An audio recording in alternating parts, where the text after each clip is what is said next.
Herod was notorious. He was known as a puppet king. History calls him, and the Bible calls him in other places, Herod the Great. He is the son of Antipater. And how we need to think about how he came to power, because this will inevitably shape the tone of the arrival of these men from the east, these magi from the east, the wise men.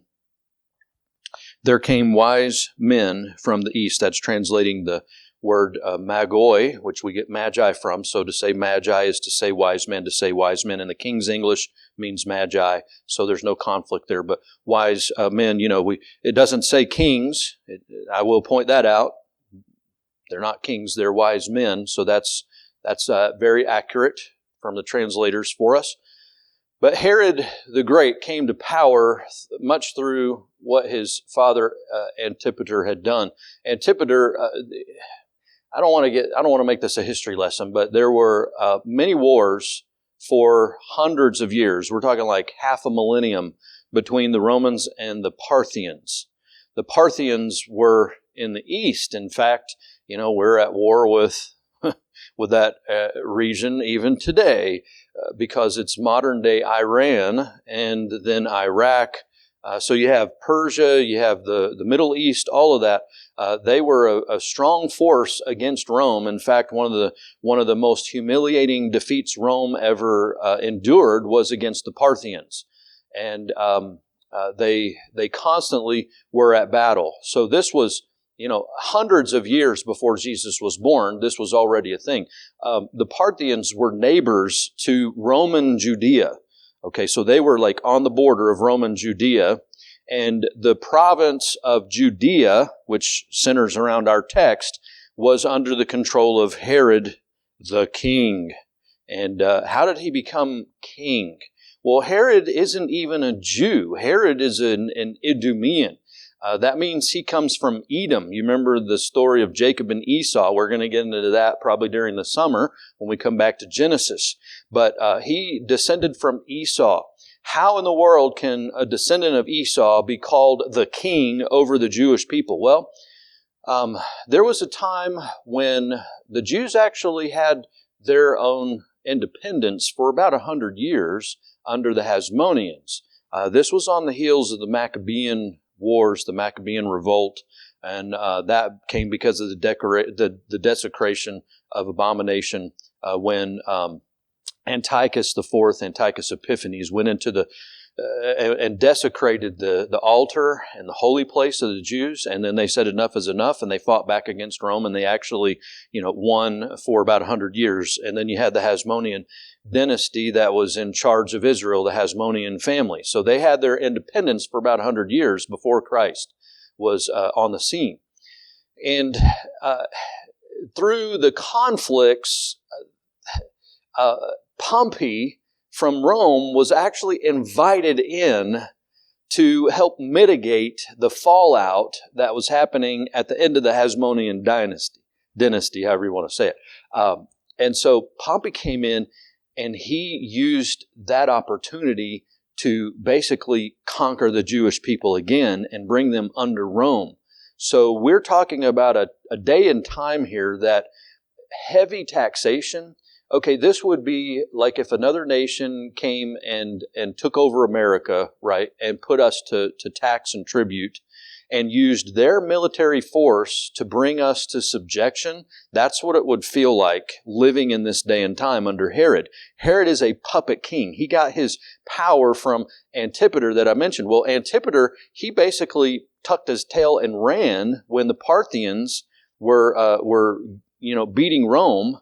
And they were so close to Judea, he went all the way to the heart of the Roman Empire. He went to Rome itself and made relations with the powers that be. We're also told in Luke that it was in the days of Caesar Augustus. He was that first Roman emperor that actually claimed and used the power of a Caesar.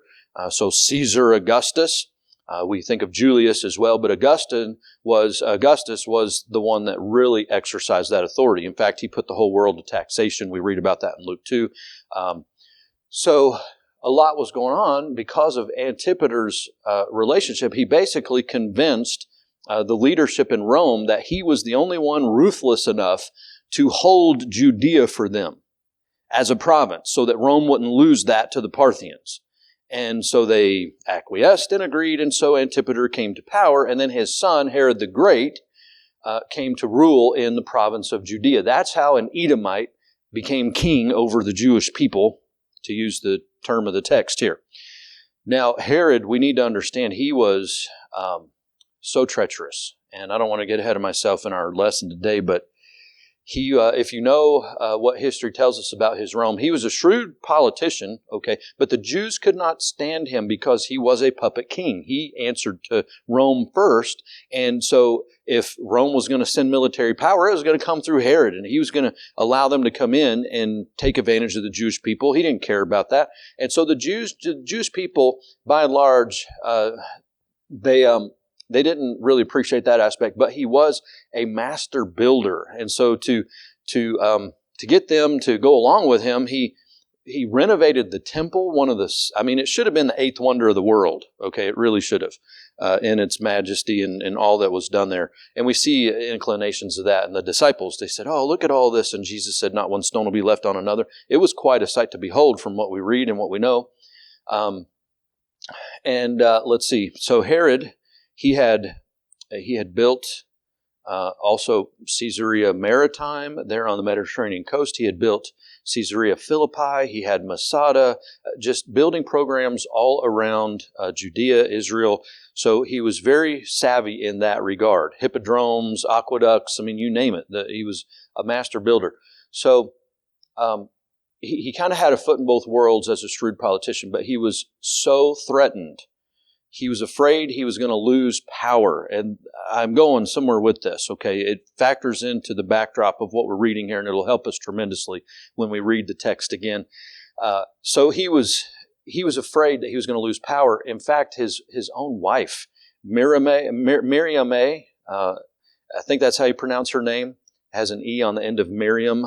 She was a Hasmonean, right, from the Hasmonean dynasty. If you're a politician, you're playing both sides of the aisle, right? So he has her, but then he was threatened by her and his sons, and he had her murdered. He had his two sons killed, and then later his third son. He was very bloody. In fact, I don't know if this is apocryphal or not, but it's quoted that Caesar actually said it'd be better to be Herod's pig than his dog because he has his family all killed, only to find out later that none of the stuff was true. People were feeding him lies, and he believed it, and he had them executed or assassinated or killed. And later he felt guilty about it because he erected monuments, to them, his wife Miriam and his sons. So I can imagine this would have been a poison to his soul to his dying day. But he was so threatened that he was going to lose the throne. Okay, that is the kind of disposition that these magi are walking into. And they have no clue how devious this man is and how he is going to use every means at his disposal to try to investigate. And he's going to use, I don't know if you want to think about it, maybe like, we know what it's like to live in Cold War era. Right? You think about the Parthians and the Romans, maybe this is like a Cold War feel. We never know when, one party or the other is going to rise up and it's going to become a hot war in that Cold War time frame. That's probably similar to how they might feel living in Judea during this time. And get this, now these wise men, we've talked about Parthia. These wise men likely would have come from that very area. So if they're Parthians, because that's where Persia would have been, and we go all the way back to Daniel with some of their history. They used a mix of astronomy and astrology, so we wouldn't go along with the astrology part, but they saw the star in the east, right? And they counted that as the sign that the King of the Jews would be born. So before I go any further, let's actually get into the text because I want you to see their words. We read verse number 1. And we'll continue on now that we have a little bit better of the context. And I have dates and all that stuff I can give you, but I think for a Sunday school class, we are well set to at least feel the tension in the air by the time these men arrive. Herod is already on edge about losing power. That's really what I want you to take away from all of that I just told you historically. Now, when Jesus was born in Bethlehem of Judea, so Judea, that province under Herod's control between Parthia and Rome, in the middle of that Cold War, if you will. In the days of Herod the king, we've established some backdrop there. Behold, there came wise men from the east. We've talked about them coming from Parthia and that region.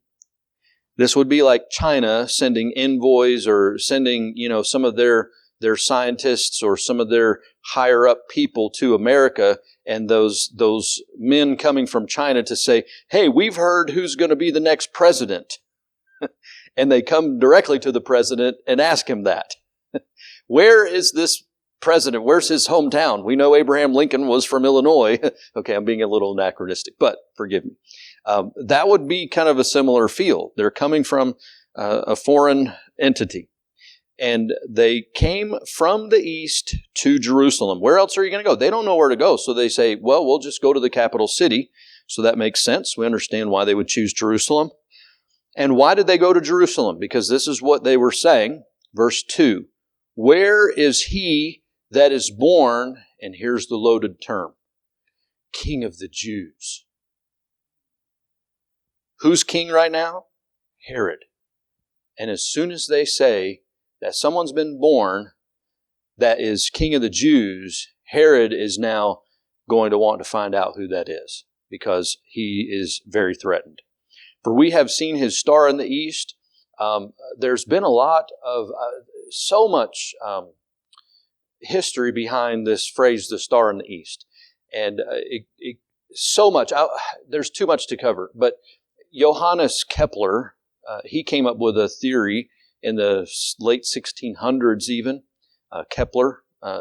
And his idea was that this was the convergence. It was three things that came together. You had Jupiter and Saturn that had aligned in, I think it was the constellation Pisces, don't quote me on that, but there was a constellation in Jupiter and Saturn. And if you know anything about planets in the skies, the only planets that are brighter than Jupiter and Saturn would be Venus, right? Maybe Mercury can be pretty bright sometimes, but Venus, it's called the morning star, it's pretty bright. So there was a convergence of these stars about 7 BC that he was able to trace with his engineering and his astronomical calculations. We can use software today, and there's actually a video that was put together, kind of a documentary that went back to the 1st century and did notice there were some pretty amazing astronomical things that were happening around the time Jesus would have been born. The Chinese also have astronomical things that go back to, I think, 5 BC, so a little bit closer to when we think Jesus would have been born, right?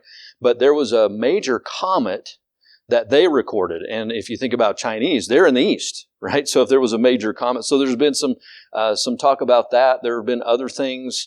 Some have mentioned a supernova that exploded. I don't know about all of that. And it just goes on and on and on. Okay, when you come to the biblical text, while all of that may be true, and I don't deny that God could use astronomical signs like that to get them to leave Parthia, wherever they're at in the east, to start heading towards Jerusalem. When you look at the characteristics that Matthew gives us about this star in the east, there is no question it was miraculous. It's a miracle. Even if initially it was a sign in the sky that got them there, by the time they show up in Jerusalem, it's gone. And then when they get down to Bethlehem, I've been down there. If I didn't have my guide, I wouldn't even have known where to go for anything in Bethlehem, except for, oh, look, there's a walled city. That must be where the Arabs are, and we're on the Jewish side of that wall. I don't know if I'll get in there or not. We were able to get into the walls down there and see Rachel's tomb. We had to wear our yarmulkes and all that out of respect, but we got to go in and see Rachel's tomb where they say Rachel is buried. Really neat. But we got down there, and I'm telling you, if our guide hadn't have known the lay of the land, we'd have been completely lost. They didn't have an address when they left Jerusalem and headed 5 miles south to Bethlehem. They didn't have an address to go to. They couldn't plug it into a GPS and say, hey, where are we going? They had to just go down there. And now where are we going to go? We got to find where he is. Well, then the star appears again, and it says they wondered, right? I'm getting a little ahead, but you got to read further down in the passage to see that. They saw it, verse number 10, And they rejoiced with exceeding great joy, Matthew tells us, because they're like, oh, there it is. And it came right over the place where Jesus was. You can't explain that astronomically. I'm sorry, you just can't do it. And so it is a miracle. And Matthew's doing that, by the way, to tie us back to the Old Testament because it sounds so much like that pillar of fire that led the children of Israel through the wilderness. And Jesus is the perfect Israel, right? So Matthew has a lot of ties back to the nation of Israel. Out of Egypt have I called my son. We haven't gotten there yet, but we'll talk about that when it comes time. So they see this star, and so that gives you a little bit of backdrop on this star in the east, and then we're told their purpose. They have come to worship him. I'm moving on to verse number 3. When Herod the king had heard these things, now we know why Matthew tells us he was troubled. He was a very troubled man. Anything that threatened his power brought him trouble. And all Jerusalem with him. All Jerusalem is troubled because Herod is troubled. When Herod is troubled, people die. His own family died. And they are in trepidation now because what is Herod going to do next? We've already seen what he's done in the past. Now this is a very perilous time, and so all of Jerusalem is troubled with him. That includes who we're going to read about, the scribes and the religious leaders of the day, everybody that we see here in the next verse, the chief priests, the scribes. So the chief priests would be in charge of all the worship around Israel. The scribes of the people, these would be the educators. These would be those that were versed in the law of Moses. You might have some doctors there with them, the scribes of the people. The chief priests on the one hand in the religious corridor, and then the scribes of the people. So it would be like, the president calling his cabinet together, his representatives from all over the country that speak to every part of American life. He has them there with him, and he calls a secret council. So the wise men are here. He gathered all the chief priests together. He demanded of them where Christ should be born. Circle that word. Isn't it interesting? It's intriguing to me how Herod doesn't ask, where is he that's to be born king of the Jews? Herod automatically makes the connection that this one that was prophesied is the Christ. Herod made that connection. Where is Christ, the anointed one, to be born? Where does the Scripture say that Christ is to be born? That's his question to them. And he is going to use every means at his disposal. So he pulls out his intelligence cabinet, if you will. This would be like the CIA of the day, right? They're going to go investigate. They're going to figure. They don't have to do anything. They already know. This is what is so mind-boggling. They, without batting an eye, just quote Micah 5:2. They're like, well, this is just common knowledge to us scribes and chief priests and everybody else that's here. Everybody, we all know exactly what the Old Testament says. You're talking about the prophecy in Micah chapter 5 and verse number 2 that says, "Thou Bethlehem Ephratah." That's where the anointed one is to be born. Well, that makes sense because, David is a Bethlehemite, right? So we understand the Davidic connection. And remember, Matthew is showing us the King of the Jews, the son of David, the son of Abraham. And so there's an emphasis on David there.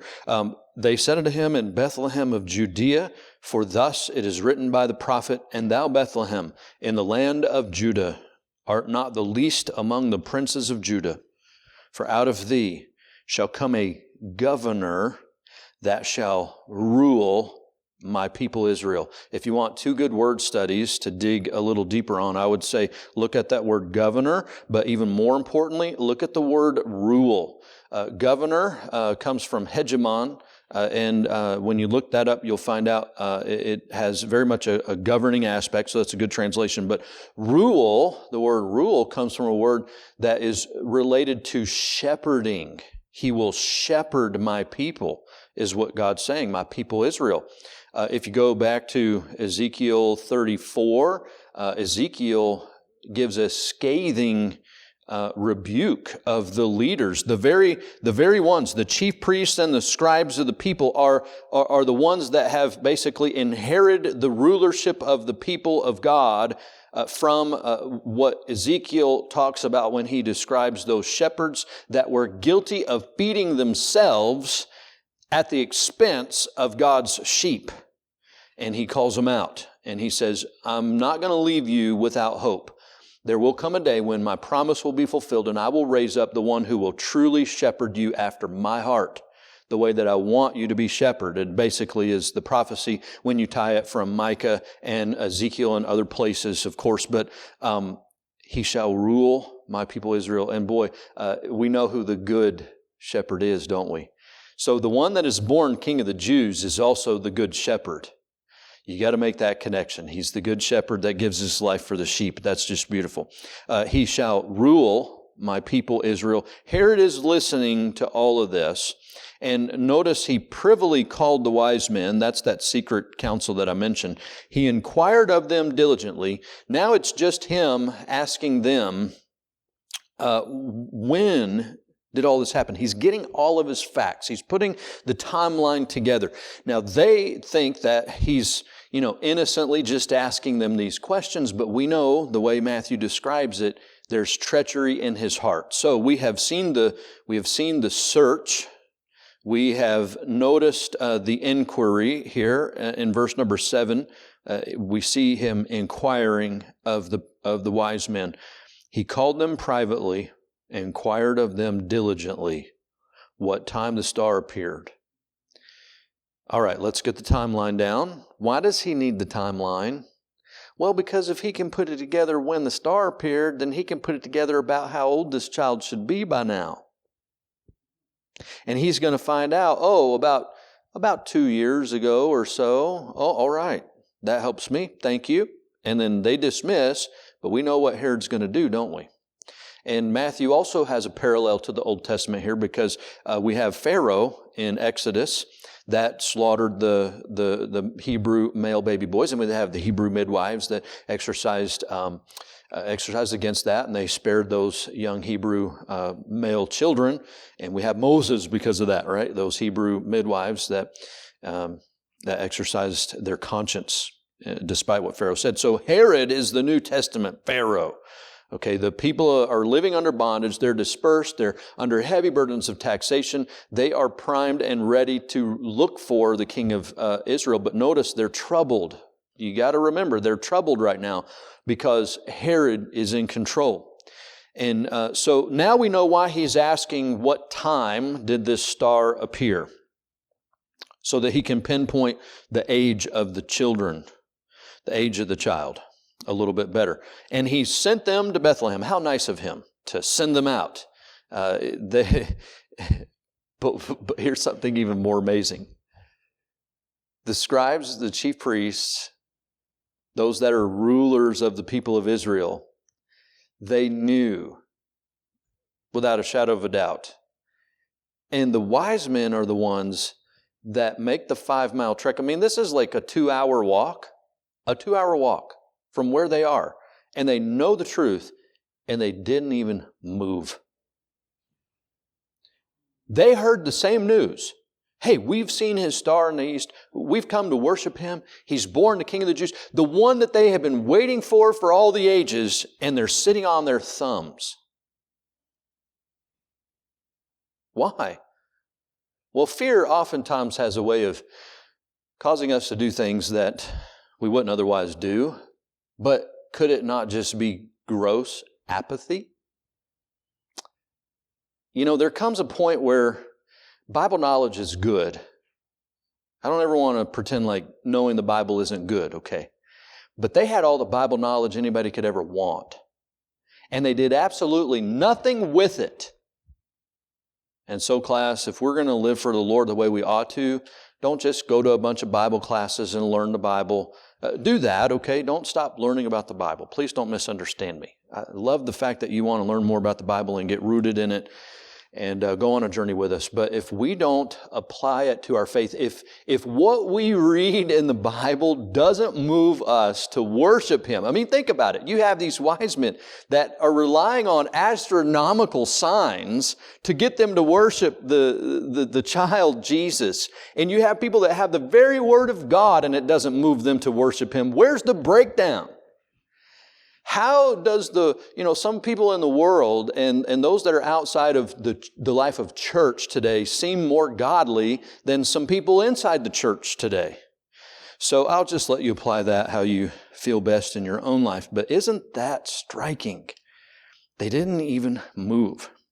Well, Herod has sent them on their envoy, and they assume that, giving him the benefit of the doubt that there is his inquiry is genuine and he really wants to know when they saw the star, and so he's going to have them go down to Bethlehem. They go, and Herod tells them, when you're down there, you're going to be working for me. We're going to let you go. We're going to give you passage and all that. We'll make sure you're taken care of. I mean, remember, they're traveling with treasure boxes of precious cargo. Right? They didn't show up empty-handed. They packed for the journey. The gold, the frankincense, the myrrh, they've got that with them. They would have carried that in treasure boxes. By the time they get to Jesus, they are literally opening up their life savings to Him. They're giving Him everything that they brought, and it is precious stuff. Well, I get ahead of myself, but He says, you're going to be working for me. Go and search diligently. You're going to be my spies, is basically how I would put that. To continue our Cold War terminology, I guess. You're going to go search this out and look diligently for the young child. Hold on to that term. When ye have found him, bring me word again. Why does Herod say he wants to know where this child is? That I may come and worship him also. So here we see the treachery, don't we? So we've seen the search, we've noticed the inquiry, where is he? And then Herod goes back and forth, and then we have the treacherous lie of Herod. That's what this is. It is a lie. He doesn't care one bit to worship this child. He's threatened by this child, and all Jerusalem is troubled with him. That's very clear in the text. There's only one purpose why Herod would need to know where this child is, so that he can dispatch him as quickly as possible to hold on to his power. He is power greedy. I'm going to come and worship him also. When they heard the king, that's Herod, they departed.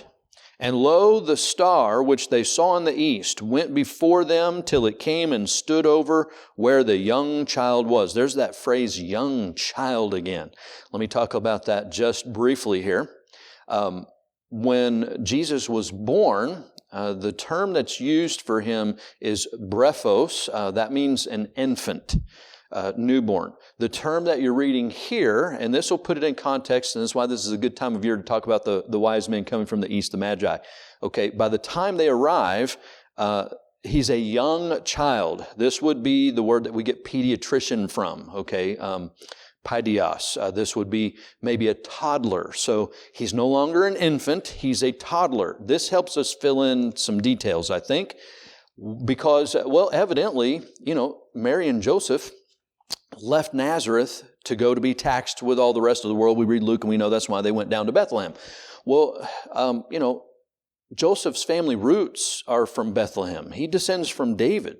They got down there and, paid their taxes, but they've been down there for, quite a time. And in fact, no longer is it, the case where there was no room for him in the inn and he was born and they laid him in a manger. Now he's a toddler. I mean, some time has gone by. He's at, at least maybe 2, somewhere around there. So they've kind of settled down a little bit. They are now, if you look at the text here, it says, let me find what I'm looking for. They rejoiced with exceeding great joy. When they were come in, verse 11, when they were come into the what?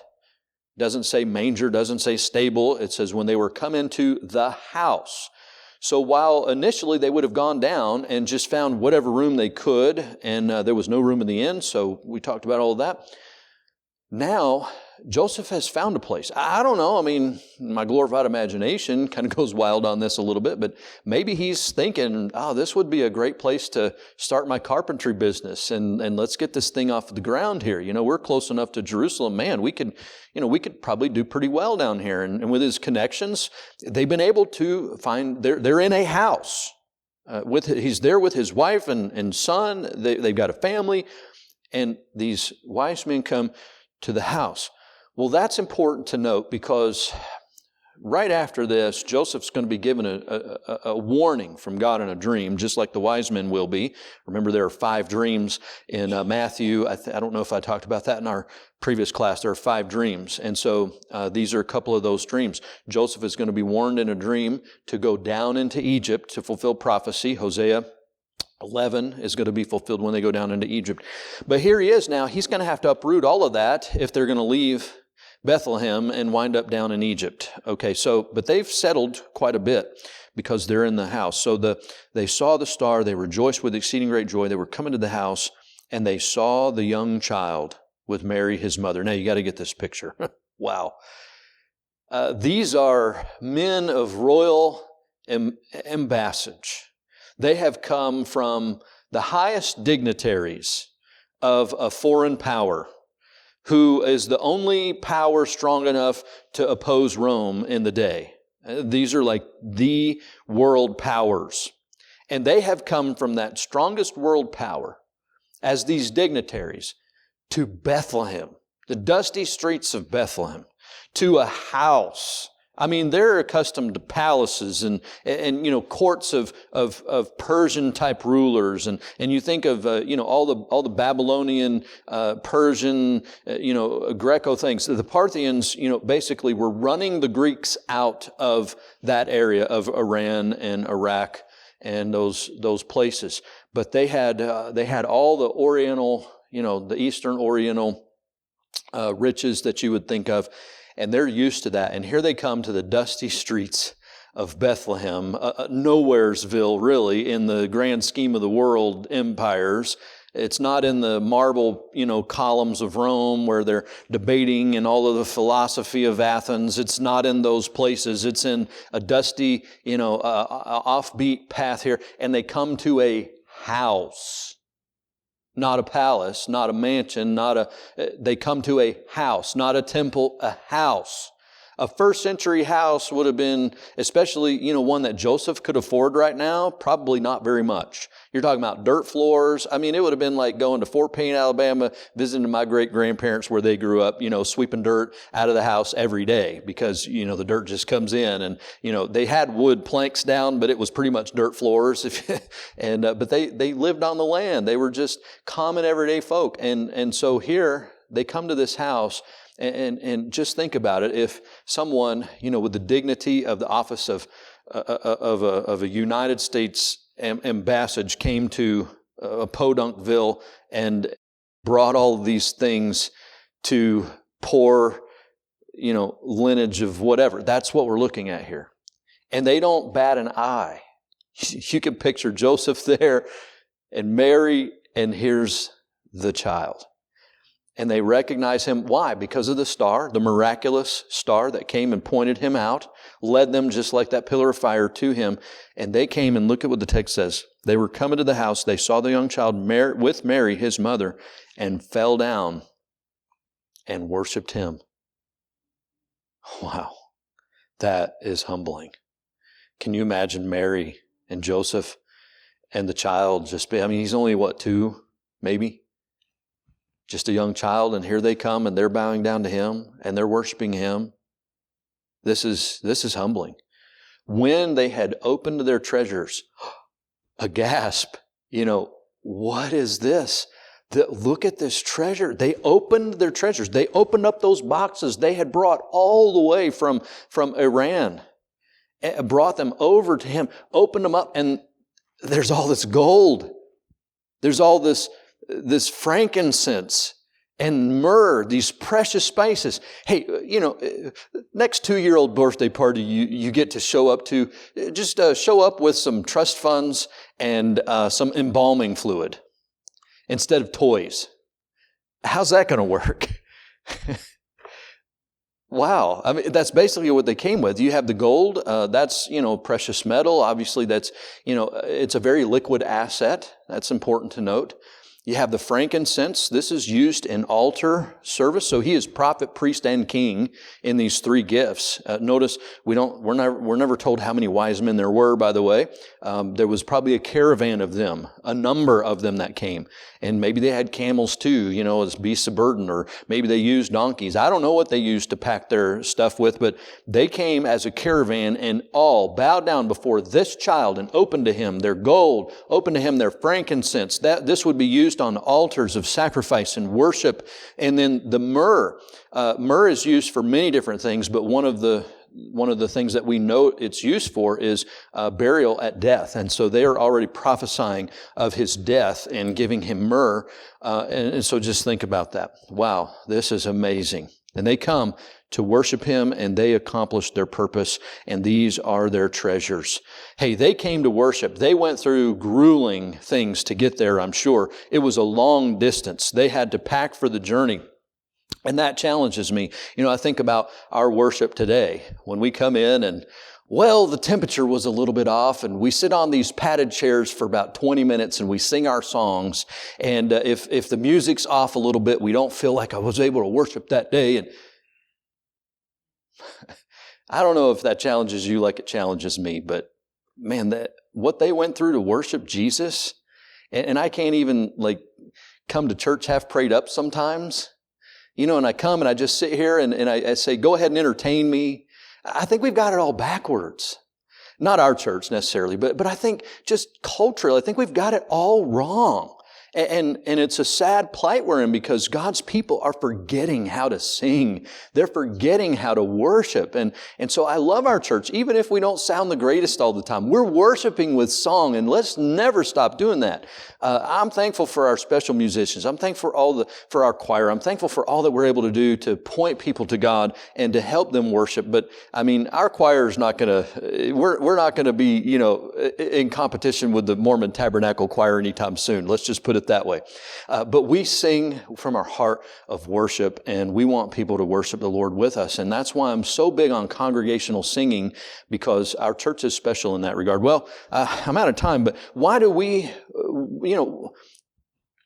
find it so hard to worship like this sometimes in our day and time? Just think about that.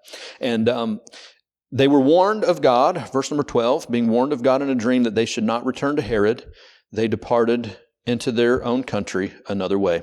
And that's my thought for you today, is that you'll leave differently than you came.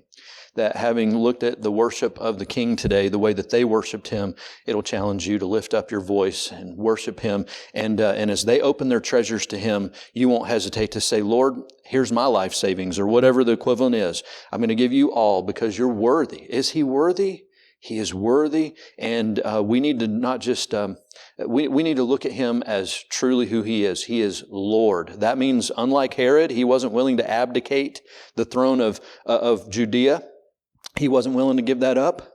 There are things in our lives that we're sometimes not willing to give up. It's time for us to abdicate and step aside and say, you are the King. And we give him deference and we worship him.